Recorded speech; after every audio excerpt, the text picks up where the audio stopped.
السلام علیکم ورحمۃ اللہ وبرکاتہ۔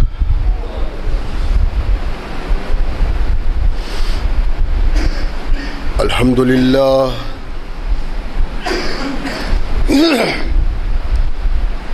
للہ نحمده ونستعینه ونستغفره ونؤمن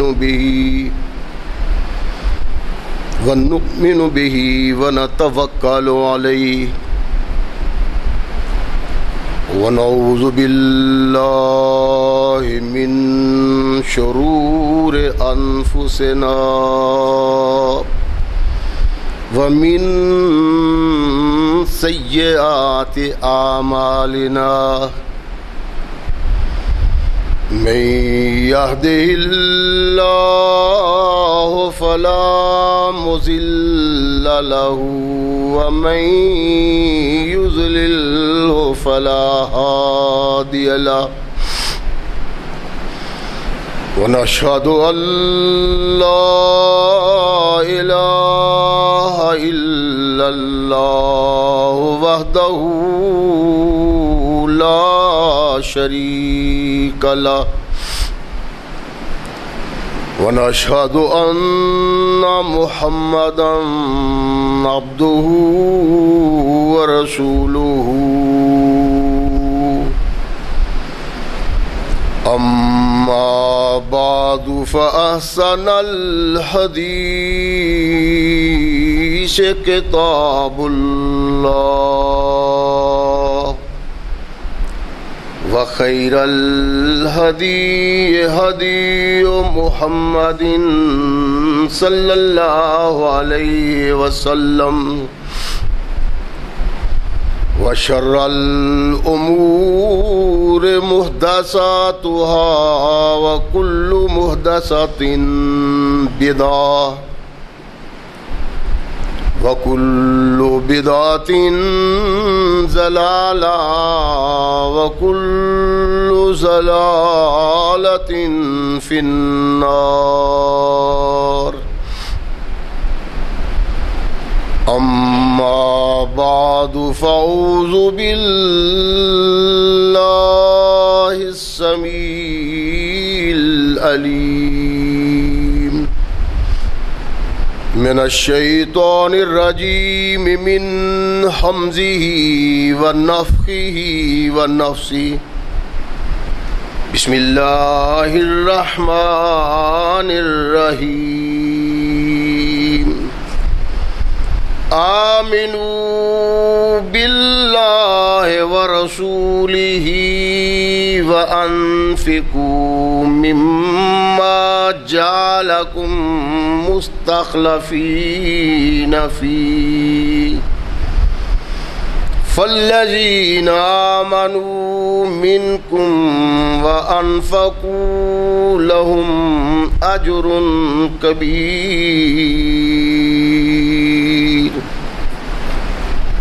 صدق اللہ مولانا العظیم وصدق رسولہ النبی الکریم۔ ہر قسم کی حمد و ثنا، تعریفات و توصیفات اس خالق و مالک کے لیے ہیں جس نے اس ساری کائنات کو تخلیق دیا اور اس کی حسن و آبادی کے لیے حضرت انسان کو تخلیق فرمایا۔ کروڑوں درود و سلام اس ہستی اقدس و مقدس پہ کہ جس کا نام نامی اسم گرامی ہے محمد۔ لاکھوں رحمتیں ان نفوس قدسیہ پہ کہ جنہوں نے سرور کائنات علیہ الصلاۃ والسلام سے اس ضابطۂ حیات کو وصول کیا اور اس کو ہم تک پہنچانے کے لیے اپنا تن من دھن قربان کر دیا۔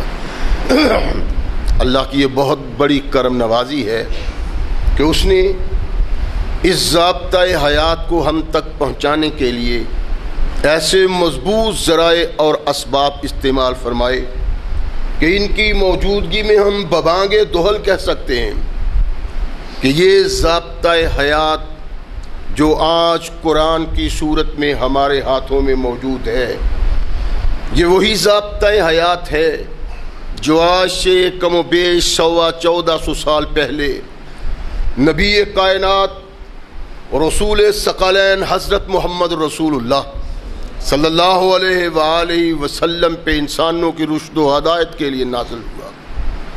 اللہ کی اس کرم نوازی پہ ہم جس قدر بھی اس کا شکریہ ادا کریں کما حق کا ہو اس کا شکریہ ادا نہیں ہوتا، اس لیے کہ یہ ضابطۂ حیات وہ دستور المتقی ہے کہ اگر انسان اس سے تعلق پیدا کر لے تو یہ قرآن اس کی دنیاوی زندگی میں ایک عظیم انقلاب پیدا کر دیتا ہے، اور اگر اس کو اپنے جسم و روح پہ جاری و طاری کر لیا جائے تو یہی وہ ضابطۂ حیات ہے جو انسان کو دنیا کے ساتھ ساتھ عاقبت کی کامیابی کی ضمانت بھی دیتا ہے۔ مگر صدحیف ایسے ضابطۂ حیات کی موجودگی کے باوجود آج ہم ایسی زندگی بسر کر رہے ہیں کہ کوئی بھی مومن ایسی زندگی پہ فخر نہیں کر سکتا۔ ساری کائنات کی اقوام کے لیے ہم تماشا بنے ہوئے۔ اس وقت تختہ عرش پہ کوئی قوم من حیث القوم پریشان ہے تو وہ قوم جس نے کائنات کے تمام انسانوں کو جینے کا سلیقہ سکھایا تھا، آج کی یہ بدنصیبی ہمارے کردار کے سبب ہے، ہمارے سوچ و افکار کے سبب ہے، ہمارے لیل و نہار کے سبب ہے۔ اپنی اس بدنصیبی کا سبب ہم خود ہیں کہ ہم نے اس کتاب سے اپنا تعلق توڑ لیا، اس رہنما سے اپنا تعلق توڑ لیا جس کتاب اور رہنما نے کائنات میں وہ انقلاب پیدا کیا کہ اس انقلاب کی نظیر نہ اس سے پہلے ہے، نہ اب تک ہے اور نہ قیامت تک ہو سکتی۔ بنی اسرائیل کو اللہ نے اپنا محبوب بنایا، من و سلوہ نازل کیا، ان کی نافرمانیوں کے سبب اللہ کی رہنمائی سے اعراض کے سبب اللہ نے اتنی ناراضگی کا اظہار کیا کہ انہیں بندر اور سور بنا دیا۔ ہم خوش نصیب ہیں کہ رحمت کل کائنات محمد رسول اللہ صلی اللہ علیہ وسلم نے اللہ سے دعا کی تھی کہ اللہ مجموعی طور پہ میری امت کو کسی عذاب کا شکار نہ بنانا۔ یہ سبب ہے آج ہمارا کہ ہم سب کچھ کے باوجود دھرتی پہ قائم ہیں، سانس لے رہے ہیں اور اپنا کچھ نہ کچھ کردار ادا کر رہے ہیں، وگرنہ قرآن سے اعراض اور محمد رسول اللہ کی سنت سے اعراض ہمیں اس قابل نہیں چھوڑتا کہ ہم یوں زندگی بسر کریں کہ خود کو تم منخواہ بھی سمجھیں، انانیت کی سوچ بھی ہمارے اندر ہو، اور من حیث القوم تمام قوموں میں ہم گرے ہوئے ہوں۔ یہ کوئی زندگی نہیں۔ اس کا سبب کیا ہے کہ ہم نے اللہ کے قرآن کو دستور الحیات سمجھنے کے باوجود اسے پس پش ڈال دیا، اس کی رہنمائی سے آنکھیں بند کر لیں،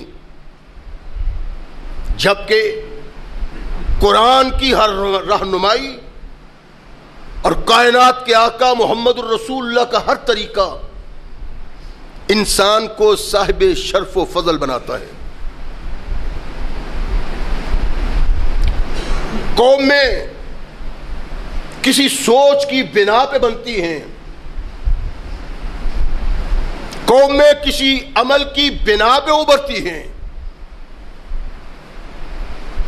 اور اسلام جب آیا، کائنات کے آقا محمد رسول اللہ صلی اللہ علیہ وسلم اس کو لے کے لوگوں میں بڑھتے ہیں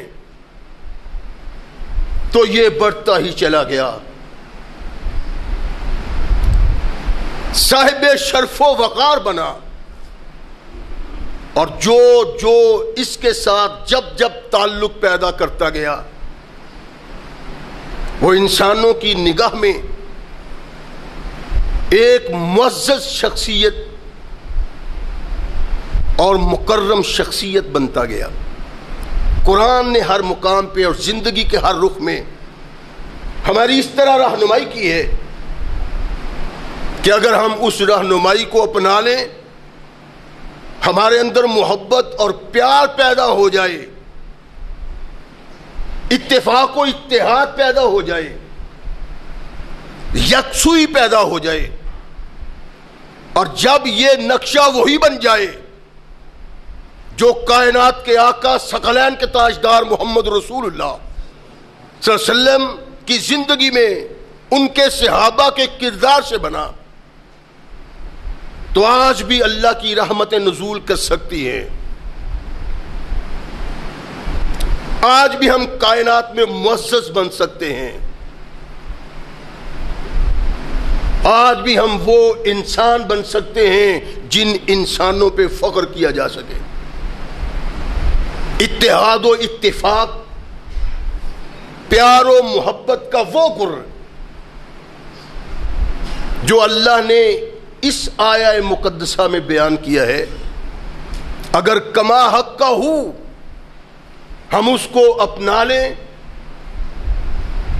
تو آپس میں محبت اور پیار پیدا ہو جاتا ہے، الفت پیدا ہو جاتی ہے، ایک دوسرے کی طرف کشش پیدا ہو جاتا ہے، ایک دوسرے کی عزت کے رکھوالے بن سکتے ہیں، ایک دوسرے کے لیے دل تڑپ سکتا ہے، اور یہ ہوگا تبھی جب ہم قرآن کی رہنمائی کی طرف اور محمد الرسول اللہ کی سنت کی طرف دیکھیں گے۔ اللہ نے اس آیہ مقدسہ میں انسان کو ایک ترغیب دلائی ہے۔ اللہ کیا ارشاد فرماتے ہیں کہ آمنوا باللہ ورسولہ وَأَنفِقُوا مِمَّا جَعَلَكُمْ مُسْتَخْلِفِينَ۔ اے مسلمانوں، ایمان کا اظہار کرنے والوں، ایمان کا اعلان کرنے والوں،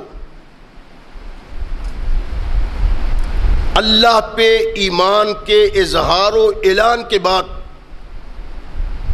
تمہارے لیے ضروری ہے کہ انفقوا مما جعلکم مستخلفین فی، اس سے خرچ کرو جو تمہارا ذاتی نہیں، تم نے جد و جہد اور کوشش کر کے حاصل نہیں کیا،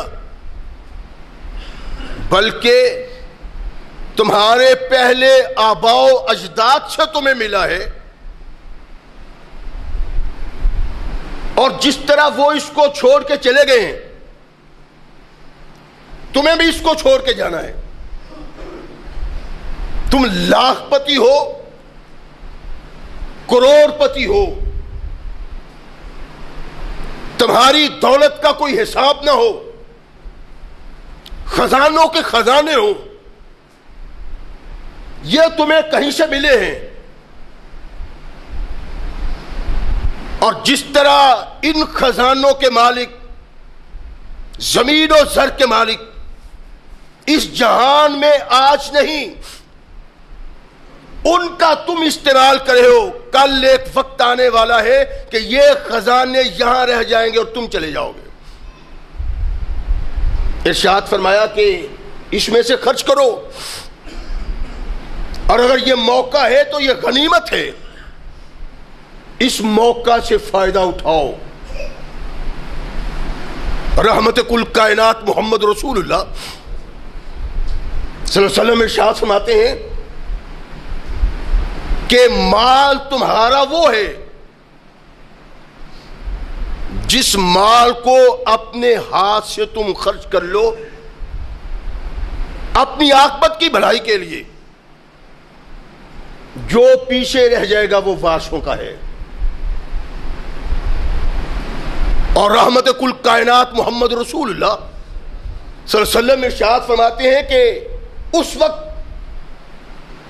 جب اسرائیل کا ہاتھ تمہاری طرف بڑھتا ہوا تمہیں نظر آئے، اس وقت خرچ کرو کہ فلاں حصہ مسجد کو، فلاں مدرسہ کو، فلاں فقراء کو، مساکین کو، محتاجوں کو۔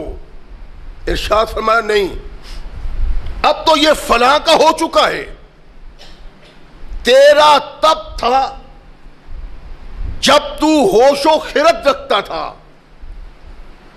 مال جمع کرنے کی سوچ تھی تیرے اندر، اور اس کو تو خرچ بھی کر سکتا تھا اللہ کی رضا کے لیے۔ اب تو تیرے اختیار میں کچھ نہیں۔ فرمایا اس سے پہلے کہ یہ وقت آ جائے، اپنے اللہ کی راہ میں دولت خرچ کرو، مال خرچ کرو، زکوٰۃ دو، صدقات دو، خیرات کرو۔ تمہارے لیے یہ بات سبب معزت ہونی چاہیے کہ یہ مال و زر تمہارا نہیں، پہلوں کا ہے، جس طرح وہ چھوڑ گئے ہیں ویسے تم نے بھی چھوڑ جانا ہے۔ فرمایا اگر تم اپنے اندر یہ سوچ پیدا کر لو تو تم معاشرے کے لیے ایک بہترین فرد بن سکتے ہو، اور ایسے افراد معاشرے کے حصہ بن جائیں تو فرمایا معاشرہ انسان کا وہ بہترین اور باوقار معاشرہ بن جاتا ہے۔ اس کو اس بنیاد پہ، اس سوچ پہ کہ یہ پہلوں کا ہے، میرا نہیں بعد والوں کا ہے، فرمایا یہ سوچ کے خرچ کرو، اور خرچ کرنے کا انداز وہ ہونا چاہیے جو خالق کائنات نے اپنے قرآن میں رہنمائی کی ہے، کہ وہ لوگ جو اللہ کا دیا ہوا اللہ کی راہ میں خرچ کرتے ہیں، ثم لا یتبعوا ما انفقوا منا ولا اذى، خرچ کرتے ہیں تو وہ اس کا احسان نہیں رکھتے کہ میں نے تمہیں دیا ہے، اور نہ معاشرے میں منادی کرتے ہیں کہ فلاں کو دیا۔ جیسے ہم اپنے لیل و نہار میں اپنے سرمایہ داروں، جاگیرداروں، پیسے والے لوگوں کو دیکھتے ہیں، الا ماشاء اللہ، کہ اگر کسی مفلس کو دے دیا، مسکین کو دے دیا، محتاج کو دے دیا تو اس کا جینا ہی حرام کر دیا۔ بیٹھے ہیں مجلس میں اور یاروں دوستوں میں بیٹھ کے بات کی کہ فلاں آدمی ذرا کمزور ہے، محتاج تھا، پریشان تھا، یار میں نے چاہا کہ اس کو گندم لے دیں، اس کو چاول لے دیں، کوئی زندگی بسر کرنے کے لیے وظیفہ لگا دیں، تو میں نے اس کا وظیفہ لگا دیا ہے۔ عام طور پہ ہمارے اور مفسرین علماء کہتے ہیں کہ من یہی ہے، کسی پہ احسان رکھنا، اور کچھ علماء کہتے ہیں کہ یہی نہیں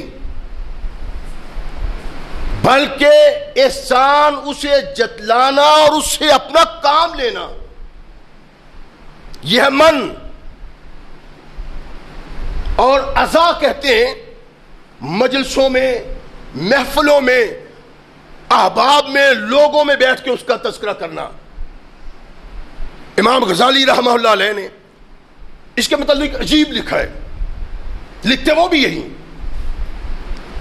لیکن کہتے کیا ہیں کہ عام طور پہ منم ولا ازن جو کہا جاتا ہے اس میں من کو بیان کیا جاتا ہے کہ آدمی لینے والے پہ احسان رکھے یا اس سے کوئی فائدہ لے. کہتے ہیں یہ نہیں، بلکہ منن یہ ہے کہ انسان اپنے دل میں اس پہ احسان رکھے، یہ نہیں کہ اس کو احسان جتلائے. سوچنے والی باتیں ہیں، غور و فکر والی باتیں ہیں کہ ہمارے اکابر نے قرآن کی آیات کے تحت جو ہماری رہنمائی کی ہے، کیا آج اس رہنمائی پہ ہمارا عمل ہے؟ اللہ نے بہت دیا ہے، مال و زر ہے، دولت کے انبار لگے ہوئے ہیں، اللہ کے لیے خرچ بھی کرتے ہیں، تو کیا یہ خرچ کرنا ویسا ہی ہے جیسے محمد رسول اللہ نے ارشاد فرمایا؟ اگر ایسا نہیں تو جس مال کو خرچ کیا جاتا ہے عاقبت بنانے کے لیے، وہ عاقبت کی تباہی کا سبب بن جاتا ہے. اگر صدقہ و خیرات زکوٰۃ کو دینے کے بعد اس کو عام کیا جاتا ہے، حالانکہ حقیقت یہ ہے کہ جو چیز فرض ہے، زکوٰۃ، عشر، اس کو دیتے ہوئے اس بات کا اظہار ہونا چاہیے کہ میں کیا دے رہا ہوں.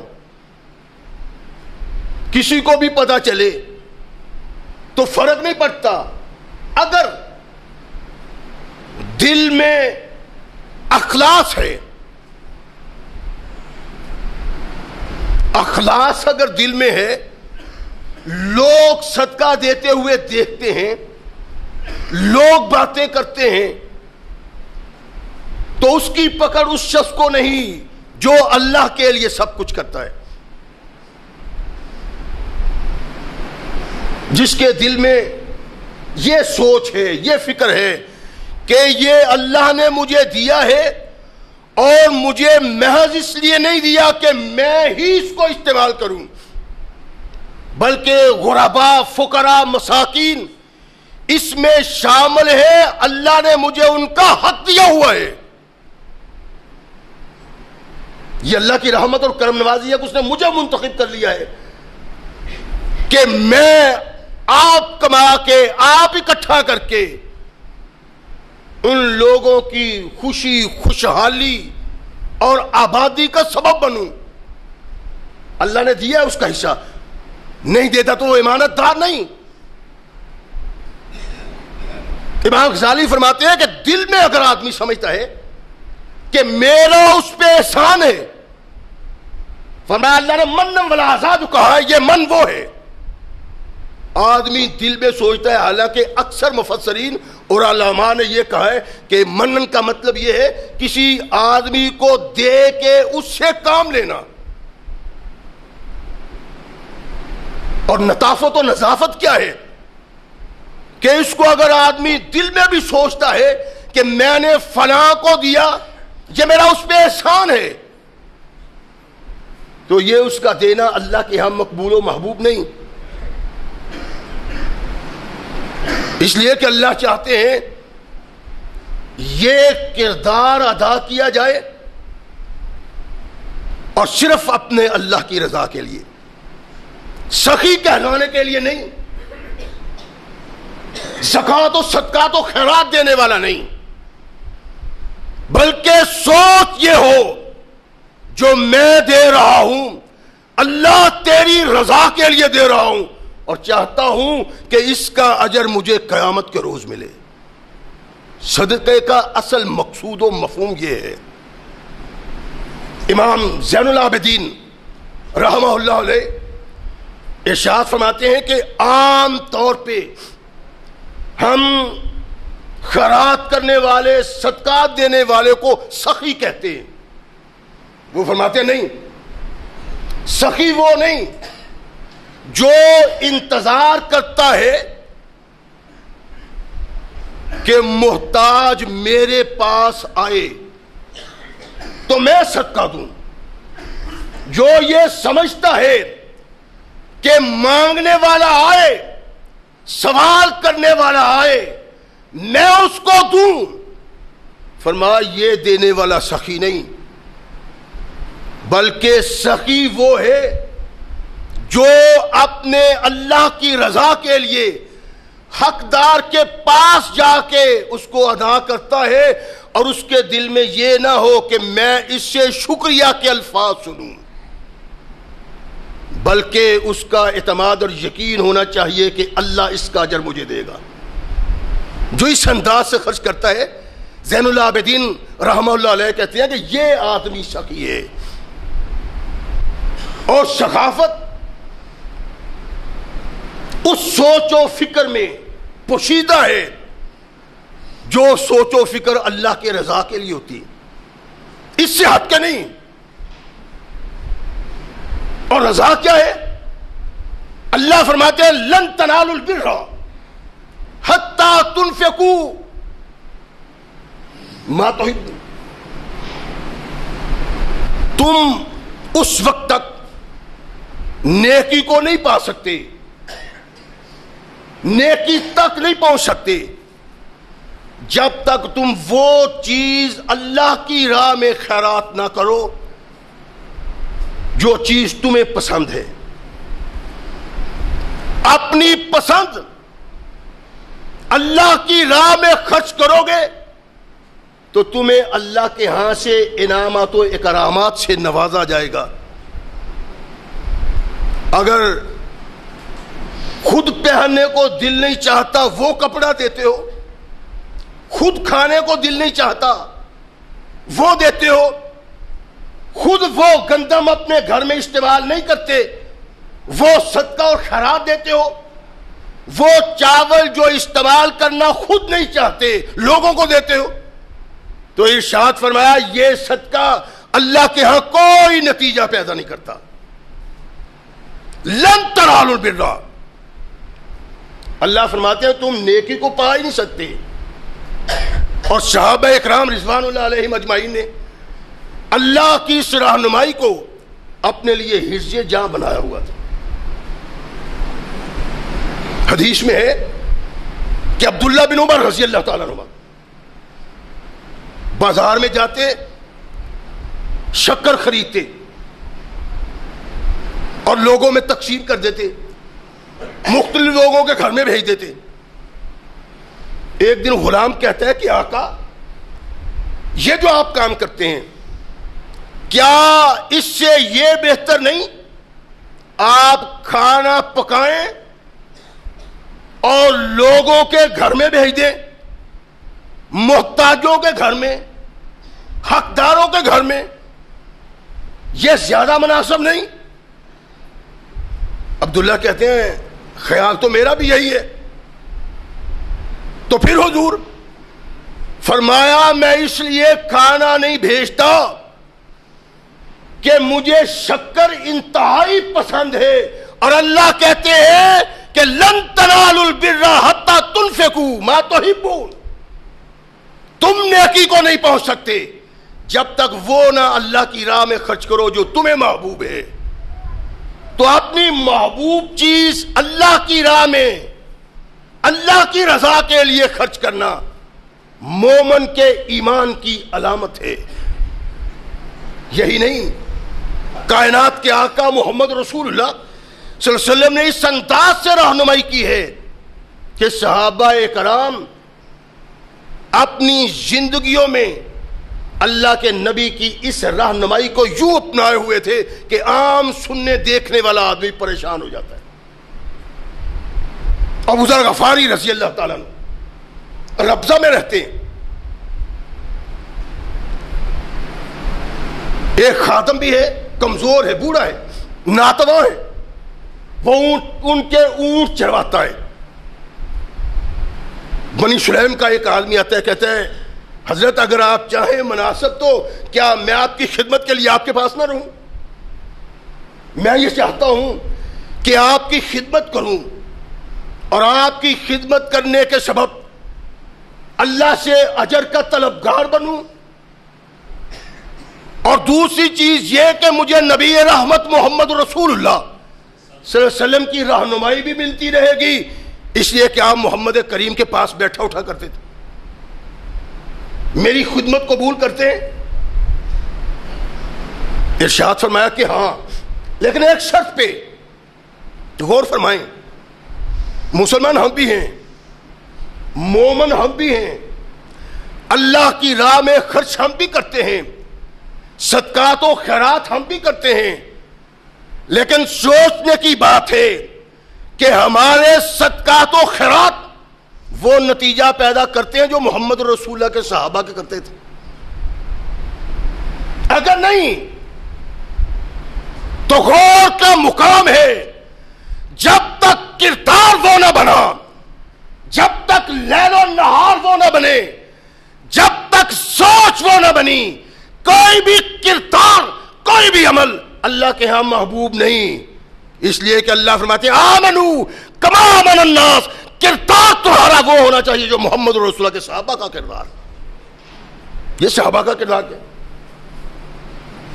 ابو ذر میں آپ کے پاس رہ کے آپ کی خدمت کروں گا، اللہ کے رسول کے فرامین سنوں گا اور ان سے رہنمائی حاصل کروں گا، میں آپ کے پاس بطور خادم رہ سکتا ہوں۔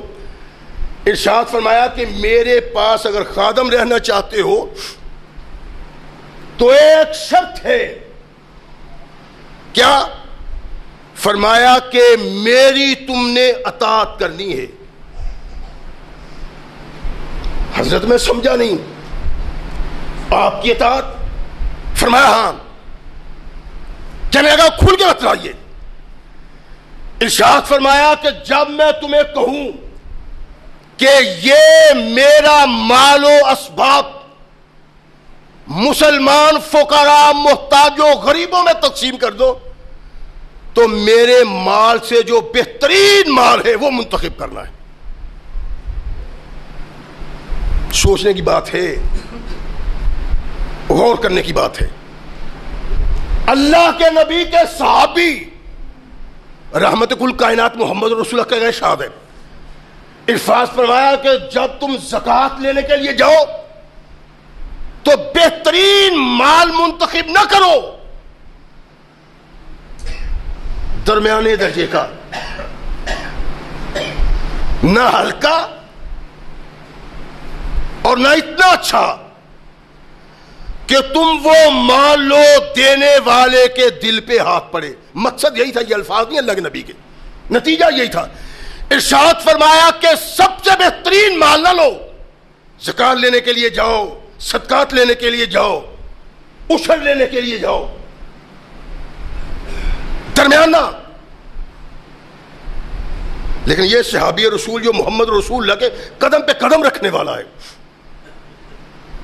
رسول اللہ کے ہر فرمان کو اپنے لیے حرز جان بنانے والا ہے، وہ کہتے ہیں کہ میرے مال سے میں چاہوں تو وہ تقسیم کرنا ہے جو سب سے بہترین ہے۔ ٹھیک ہے حضور، کہتے ہیں کتنا عرصہ گزر گیا کہ میں ابو ذر غفاری رضی اللہ تعالیٰ عنہ کے پاس رہا۔ ایک دن کو پتا چلا کہ اس گھاٹ میں جہاں وہ رہتے ہیں لوگ تنگ ہیں، تو کہتے ہیں کہ یار اونٹ لو میرے اونٹوں میں سے اور اس کو ذبح کر کے ان لوگوں میں تقسیم کر دو۔ لاؤ اونٹ۔ کہتے ہیں میں اونٹ لینے گیا، اونٹوں پہ میں نے نگاہ ڈالی، ایک تنومند جوان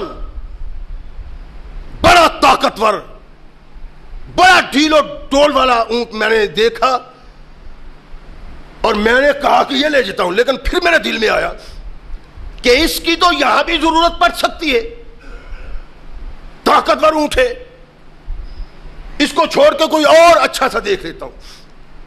کہتے ہیں اس خیال کے تحت کہ اس اونٹ کی ضرورت یہاں ان اونٹوں میں پڑ سکتی ہے، میں نے اور نگاہ ڈالی، اس کے بعد جو مجھے بہترین خوبصورت اور زبردست چیز نظر آئی، وہ ایک اونٹنی تھی. میں نے وہ اونٹنی لی اور ابو ذر کے پاس ارشاد فرمایا کہ تو نے میرے ساتھ خیانت کی ہے. اللہ، کیسے یہ لوگ تھے! اور کلمہ ہم بھی پڑھتے ہیں، قرآن ہم بھی پڑھتے ہیں، حدیث ہم بھی پڑھتے ہیں، لیکن اپنے کردار کو اس آئینے میں نہیں دیکھا اور اس رنگ میں نہیں رنگا جس رنگ میں محمد رسول اللہ کے صحابہ نے خود کو رنگا تھا. صدقات و خیرات تو ہم بھی کرتے ہیں اور بڑے بڑے سخی ہیں، ان کی سخاوت لوگوں کو معلوم ہے. اور یہ بھی نہیں کہ وہ دکھاوے کے لیے کرتے ہیں، نہیں، اللہ کی رضا کے لیے. لیکن ایک فرق ہے ہمارے اور صحابہ کے اللہ کی راہ میں مال خرچ کرنے. ارشاد فرمایا تو نے مجھ سے خیانت کی ہے. کہتے ہیں میں سمجھ گیا کہ حضرت چاہتے کیا ہے. فوراً گیا، اونٹنی وہاں رکھی، اس گلے میں چھوڑی اور اونٹ لے کے آیا. ساتھی بیٹھے ہوئے ہیں، ارشاد فرمایا کوئی دو آدمی جو اجر و ثواب کا کام کرنا چاہے. دو شخصوں نے اپنے آپ کو پیش کیا، کہا اس اونٹ کو ذبح کرو، اس کے اتنے ٹکڑے کرو جتنے اس گھاٹ میں گھر ہیں، اور اس گھر میں، ان گھروں میں میرا گھر بھی شامل کر لینا، اور جتنا کسی اور کو دینا ہے اتنا ہی مجھے دینا ہے میرے گھر میں بھی. کہتے ہیں تقسیم کر دیا، مجھے علیحدہ کر لیا. ارشاد فرمایا تو نے جو یہ کام کیا ہے یہ بھول جانے کی بنا پہ کیا ہے یا میرے نفع کی بنا پہ؟ اس کا سبب کیا تھا؟ اچھا اونٹ چھوڑ کے تو اونٹنی لے کے آیا ہے، جبکہ میں نے تجھے کہا تھا کہ بہترین مال میرے مال سے منتخب کر کے اللہ کی رضا میں لوگوں میں تقسیم کرنا ہے. خیانت کی ہے تو نے. کہنے لگا حضرت یاد تھا مجھے، لیکن میں نے یہ سمجھا کہ اتنے اونٹوں اونٹنیوں میں اس کی ضرورت ہے، اتنا تناور طاقتور، اس کو رہنے دیتے ہیں، دوسری کو اچھی چیز دے دیتے ہیں آپ کی ضرورت کے لیے. ارشاد فرمایا میں تجھے بتاؤں کہ میری ضرورت کیا ہے، اور تم یہاں دنیا میں مال و زر دولت اور اونٹ کو میری ضرورت قرار دیتے ہو. فرمایا مجھے ضرورت اس وقت ہے جب اس دنیا کو چھوڑ کے قبر کے گڑھے میں چلا جاؤں گا، جو وہاں میرے کام آئے وہ میری ضرورت پوری کرتا ہے، اور یہ اونٹ دنیا میں میری کوئی ضرورت پوری نہیں کر سکتا، اور مجھے کوئی ضرورت نہیں ہے. میں اللہ کی رضا کے لیے ہر قدم اٹھانا چاہتا ہوں، اور چاہتا ہوں میرا ہر عمل میرے قبر کے گڑھے میں میرا کام آئے. کہا مال سے تعلق رکھنے والی تین شخصیات ہوتی ہیں. ایک خود جس کو ضرورت ہوتی ہے، خواہش ہوتی ہے. ایک وہ لوگ جو اس کے حقدار ہوتے ہیں، اور ایک وارث. فرمایا سب کوئی اپنے بنا پہ دیکھتا ہے. میں نے جو چھوڑا وہ دوست و احباب کے لیے، میں نے جو چھوڑا وہ عزیز و اقارب کے لیے، میں نے جو چھوڑا وہ آل اور اولاد کے لیے.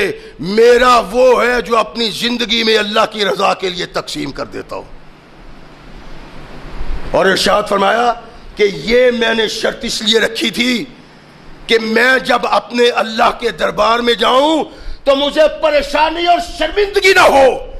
میرا ہر عمل اللہ کی رضا کے لیے اور اللہ کی خواہش کے مطابق ہو. ارشاد فرمایا میرے پاس رہنے کی بنیادی شرط یہ ہے. کہ میں جس چیز کو طلب کروں لوگوں میں تقسیم کرنے کے لیے، وہ چیز میرے مال سے لاؤ جو بہترین مال ہے۔ ثقلین کے تاجدار محمد رسول اللہ صلی اللہ علیہ وسلم تشریف فرمائے، اٹھے، مسجد کی طرف روانہ ہوئے، اور اس دور میں صحابہ مسجد میں آ کے ستونوں کے ساتھ جس بھی جگہ پہ لٹکانا چاہتے اپنی کھجوروں کے خوشے لا کے لٹکا دیتے، زکات تو دیتے، عشر تو دیتے، اللہ کی راہ میں صدقہ و خیرات بھی کرتے، لیکن خوشے لیا کے کھجور کے مسجد میں لٹکا دیتے۔ نبی رحمت محمد رسول اللہ صلی اللہ علیہ وسلم تشریف لائے، دیکھتے ہیں ایک خوشے کی طرف نگاہ پڑی، اللہ کے نبی کے ہاتھ میں ایک لکڑی تھی، نبی رحمت نے اس خوشے کو ماری اور ارشاد فرمایا کہ اس لانے والے کو کیا ہوا ہے؟ اگر وہ بہتر خوشہ لاتا، فرمایا سن لو، اس خوشہ لانے والے کو جو اللہ کی رضا کے لیے لایا، مساکین کے لیے لایا، حاجت مندوں کے لیے لایا، جب قیامت کو اٹھے گا جنت میں بھی اللہ اس کو ایسے ہی کھجور کے خوشے دے گا۔ مقصد کیا تھا محمد رسول اللہ کا؟ کیا رہنمائی تھی؟ رہنمائی یہ تھی کہ جب تمہارے دل میں یہ تصور پیدا ہو کہ تم رب کی رضا کے لیے اپنا مال خرچ کرو تو وہ مال خرچ کرو جو تمہیں پسند ہو۔ کیا کردار یہی ہے ہمارا؟ کیا افعال یہی ہیں ہمارے؟ کبھی سوچا نہیں، دیتے ہیں لیکن یہ نہیں سوچا کہ یہ کیا رہا ہوں۔ وہ اللہ کے بندو، تمہارا صدقہ و خیرات اللہ کے ہاتھ تب نتیجہ پیدا کرتا ہے جب وہ اللہ کے فرمان اور محمد رسول اللہ کے فرمان کے مطابق، جب ایسا نہیں تو وہ صدقہ وہ نتیجہ پیدا نہیں کرتا جس نتیجہ کا مسلمان خواہش مند ہوتا ہے۔ اور سب سے بڑی بنیادی پہلی بات جس کو نبی رحمت محمد رسول اللہ ارشاد فرمایا کہ صدقہ دیتے ہوئے اللہ قرآن میں کہتے انسان کے دل میں صرف اللہ ہونا چاہیے، اس کے علاوہ کچھ نہیں۔ صدقہ و خیرات انسان کی عاقبت میں کامیابی کا بنیادی کردار ہے۔ جن کو اللہ نے استعداد دی ہے ان کو اس پہ غور و فکر کرنا چاہیے۔ ایک شخص بنی اسرائیل میں اللہ کے نبی محمد رسول اللہ صلی اللہ علیہ وسلم کنز الاموال میں یہ روایت ہے، بخاری مسلم میں بھی ہے لیکن وہ دوسری ہے، اللہ جانے یہ واقعہ ایک ہی ہے اور مختلف انداز سے بیان ہوا یا جدا جدا واقعہ ہے۔ کنز الاموال کا واقعہ ذرا واضح، اللہ کے نبی ارشاد فرماتے ہیں ایک بنی اسرائیلی نے یہ منت مانی کہ میں بستی میں داخل ہو رہا ہوں، جو سب سے پہلے انسان مجھے ملے گا میں اس کو صدقہ دوں گا۔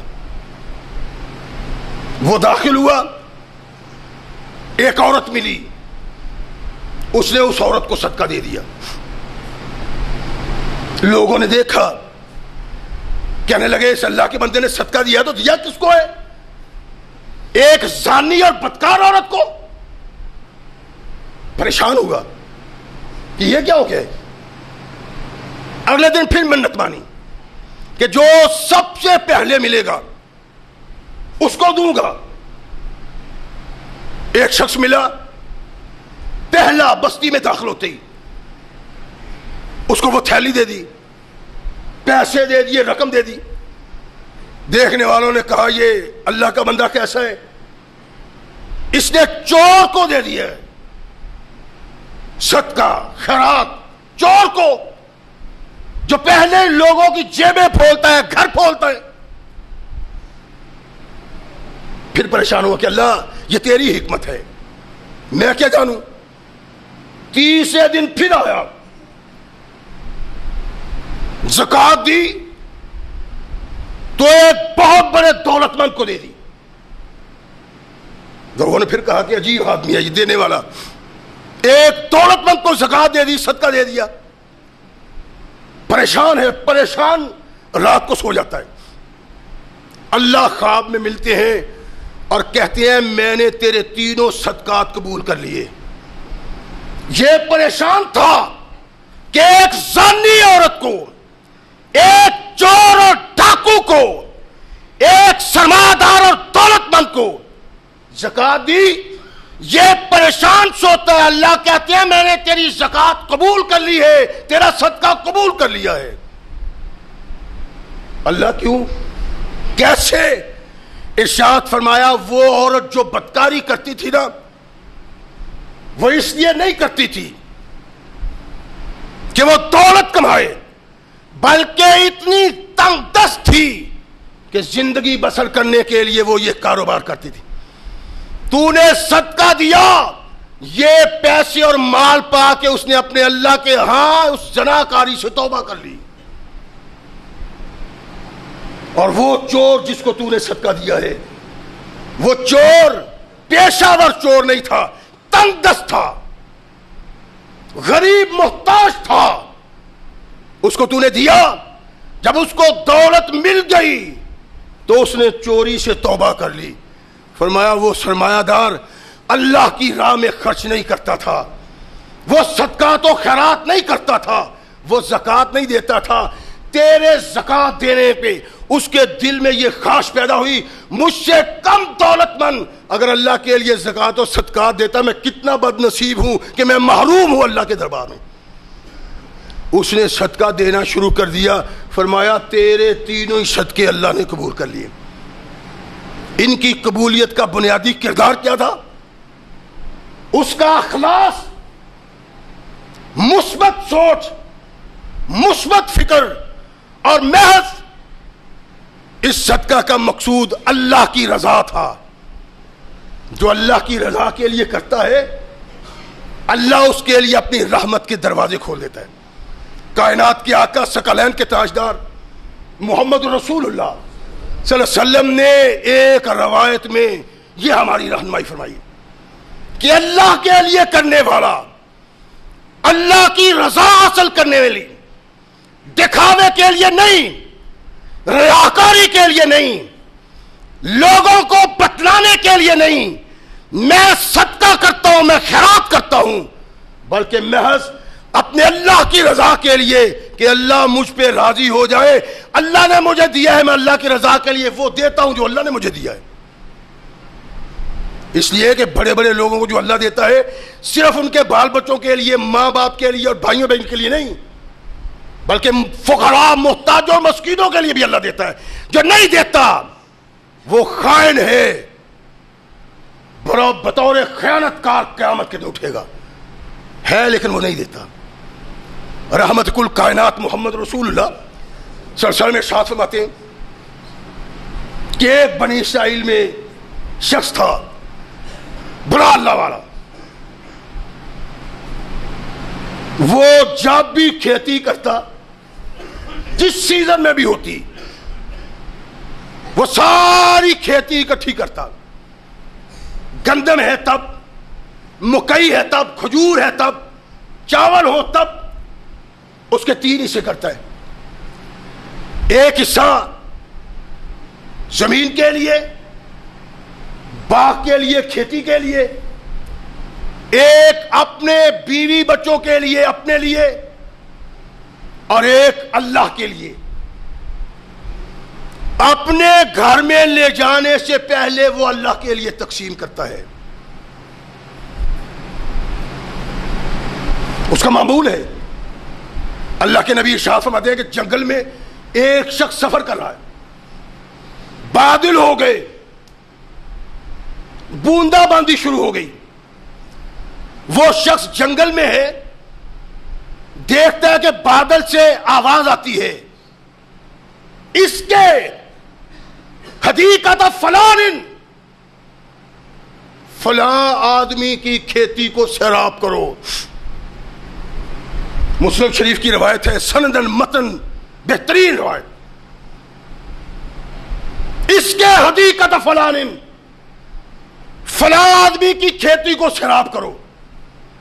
وہ شخص کہتا ہے کہ میں نے دیکھا بادل پھٹ گیا اور وہ ایک طرف کا رخ اختیار کرتا ہے. کہتا ہے بادل آسمان پہ جا رہا ہے, میں زمین پہ دوڑ رہا ہوں. میں نے دیکھا کہ ایک پہاڑ پہ خوب بارش ہوتی, موسلا دھار بارش. پھر میں نے دیکھا کہ ایک طرف سے پہاڑ سے وہ بارش گرتی ہے, پانی گرتا ہے اور ایک ندی کی طرف جاتی, چھوٹی سی ندی. کہتا ہے جس طرف پانی جا رہا تھا میں بھی اس طرف چل گیا. کتنی دیر چلتا رہا, ایک جگہ پہنچا جہاں باغ تھا, اس کے ارد گرد باڑ تھی اور وہ پانی وہاں داخل ہو رہا تھا. میں اندر گیا, دیکھا میں نے تو ایک بزرگ آدمی اپنی زمین کو بنا رہا ہے. میں اندر داخل ہوا, سلام کہی, سلام کا جواب ملا. میں نے کہا کہ اے اللہ کے بزرگ بندے تیرا نام کیا ہے؟ انہوں نے نام بتایا اور کہا میرے نام سے تمہیں کیا غرض ہے, کیوں پوچھ رہے ہو؟ کہنے لگا میں نے ایک عجیب منظر دیکھا ہے, ایک عجیب موقع دیکھا ہے. کیا دیکھا تو نے؟ کہا میں جنگل میں تھا, بادل برسنے کے لیے آیا, میں نے بادل سے آواز سنی, کوئی بادل کو کہہ رہا ہے اس کے حدیقت فلان. بادل جنگل میں برس رہا تھا, وہاں برسنا بند ہوا, پہاڑ پہ برسا اور پانی جدھر آ رہا تھا ادھر تیرا باغ تھا, میں یہاں آ گیا. پانی کہیں برسا ہے پہاڑ پہ, یہاں خشک سالی ہے, لوگ بے عقل ہیں, پریشان ہیں, خشک سالی ہے, بارش نہیں برسی, بارش نہیں برستی, خشک سالی ہے. اور کہیں پہاڑ پہ بارش ہوئی, تیرے کھیت میں آ گئی, تیرے باغ میں آ گئی, اور میں نے تجھ سے نام اس لیے پوچھا ہے کہ کیا تیرا نام وہی ہے؟ کہنے لگا کہ ہاں میرا نام وہی ہے. کہنے لگا اب یہ بتاؤ اس کا سبب کیا ہوا؟ لوگوں کی کھیتی تباہ ہو رہی ہے, لوگوں کی کھیتی برباد ہو رہی ہے, لوگ پریشان ہیں, اور اللہ نے تیری کھیتی کو لہلہانے کے لیے, زندہ کرنے کے لیے بادل کو حکم دیا, بارش کہیں برسی, پانی تیری کھیتی میں آ رہا ہے. اس کا سبب کیا ہے؟ کہنے لگا سبب کیا ہونا ہے؟ ایک ہی سبب ہے کہ میں جب اپنی کھیتی کاٹتا ہوں اس کے 3 حصے کرتا ہوں.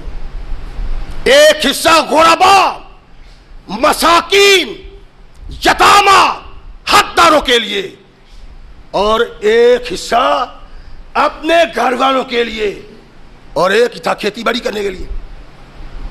کہنے لگا یہی سبب ہے جس سبب اللہ نے دور پہاڑ پہ بارش برسا کے تیرے کھیت کو آباد کر دیا ہے. کائنات کے آقا محمد رسول اللہ صلی اللہ علیہ وسلم ارشاد فرماتے ہیں کہ اگر کسی کی کھیتی تباہ ہو جاتی ہے, برباد ہو جاتی ہے, کوئی اللہ کے عطاب کا شکار بنتا ہے, مال و زر تباہ ہوتا ہے, فرمایا اس کا سبب یہ ہے کہ یہ لوگ اپنے اللہ کے رضا کے لیے صدقات و زکات نہیں دیتے, اس لیے تباہ ہو جاتے ہیں. ہمارے یہاں کیا ہے, سیلاب کھیتی تباہ کر دیتے ہیں. سیلاب نہیں تو کہتے ہیں یہ اس دفعہ جھاڑ کو اچھا بلا نہیں ہوا, کم ہوا ہے جھاڑ. تباہی کا سبب یہ ہے رب تمہیں دیتا ہے, تم رب کا کھاتے ہو.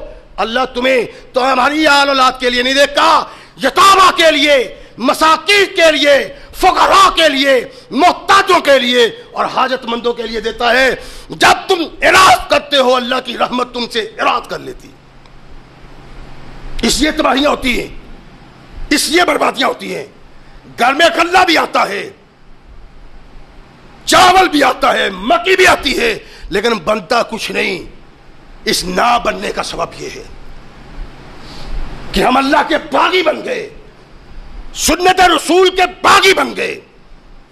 قرآن سنتے ہیں اس کان سے، اس سے نکال دیتے ہیں، حدیث سنتے ہیں اس کان سے، اس سے نکال دیتے ہیں۔ اس نکالنے سے تم اللہ کا کچھ نہیں بگاڑتے، مساکین اور غربا کا کچھ نہیں بگاڑتے، بلکہ اپنا بگاڑتے ہو، اللہ ان کو کسی اور ذرائع سے دے دیتا ہے۔